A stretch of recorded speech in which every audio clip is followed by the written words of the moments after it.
अगर कोई तुमसे कह दे कि तुम्हारी घड़ी खराब नहीं है बल्कि तुम्हारा वक्त थक गया है, तो क्या तुम विश्वास करोगे?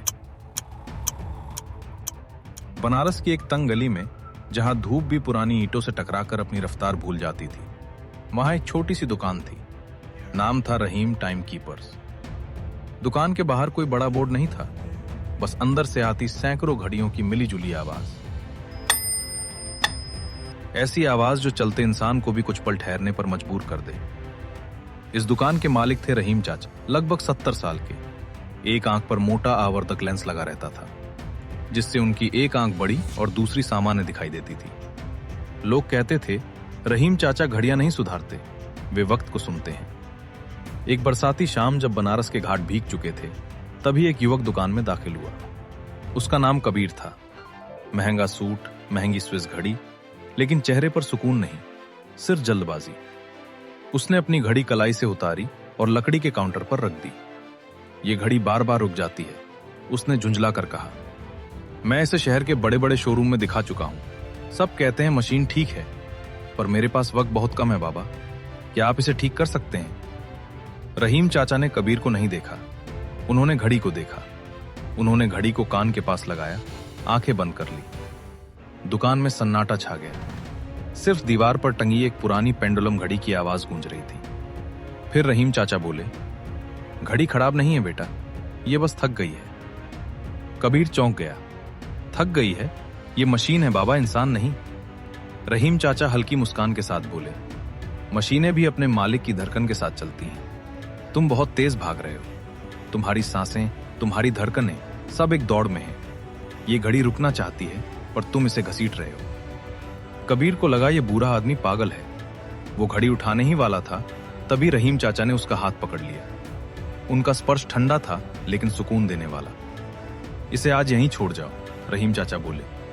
मैं मशीन नहीं, इसका वक्त ठीक करूंगा। कल शाम को आना। कबीर कुछ पल झिझका, फिर मान गया और चला गया। रात गहरी हो गई। दुकान बंद थी। अंदर सिर्फ रहीम चाचा और सैकड़ों घड़ियां थीं। रहीम चाचा ने कबीर की घड़ी खोली। उसके गियर बिल्कुल सही थे, तेल की कोई कमी नहीं थी। फिर उन्होंने एक छोटी सी मखमली डिब्बी खोली, उसमें से एक बूंद तेल निकाली। वे उसे यादों का तेल कहते थे। उन्होंने एक बूंद गियर पर डाली और स्प्रिंग को धीरे से उल्टा घुमाया। ठहर जा, थोड़ा सांस ले। मानो वे घड़ी से नहीं, किसी थकी हुई आत्मा से बात कर रहे हो। काम खत्म हो गया। फिर रहीम चाचा की नजर मेज की दराज पर पड़ी। वहां एक टूटी हुई जेब घड़ी रखी थी। उसका कांच टूटा हुआ था और सुइयां 12:05 पर थमी हुई थी। रहीम चाचा के हाथ कांपने लगे। ये घड़ी उनके बेटे की थी। 20 साल पहले इसी वक्त उनका बेटा घर छोड़कर चला गया था, क्योंकि उस दिन रहीम चाचा के पास उसके लिए वक्त नहीं था। वे दुनिया भर की घड़ियां सुधारते रहे, लेकिन अपने बेटे के लिए वक्त नहीं बचा पाए। हर रात वे उस घड़ी को ठीक करने की कोशिश करते, लेकिन उनके हाथ रुक जाते, क्योंकि उस घड़ी का स्प्रिंग नहीं, उनका बीता हुआ वक्त टूटा हुआ था। उस रात भी उन्होंने घड़ी उठाई, उसे अपने सीने से लगाया। एक आंसू टूटे हुए कांच पर गिर पड़ा। माफ करना बेटा। अगली शाम बारिश रुक चुकी थी। कबीर दुकान पर आया। आज वो पहले से ज्यादा शांत था। रहीम चाचा ने घड़ी उसके हाथ में रख दी। कबीर ने घड़ी पहनी। घड़ी बिल्कुल सही चल रही थी।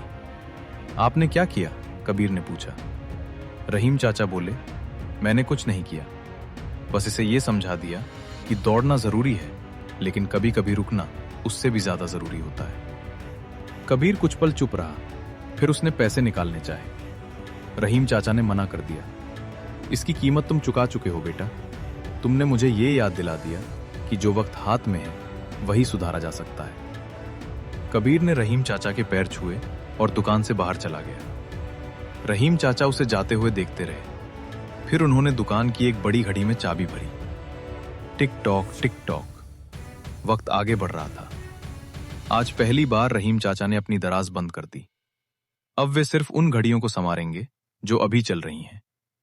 बाहर बनारस के घाटों पर घंटियां बज रही थीं, और दुकान के भीतर वक्त अब ठहरा हुआ नहीं था, वक्त मुस्कुरा रहा था।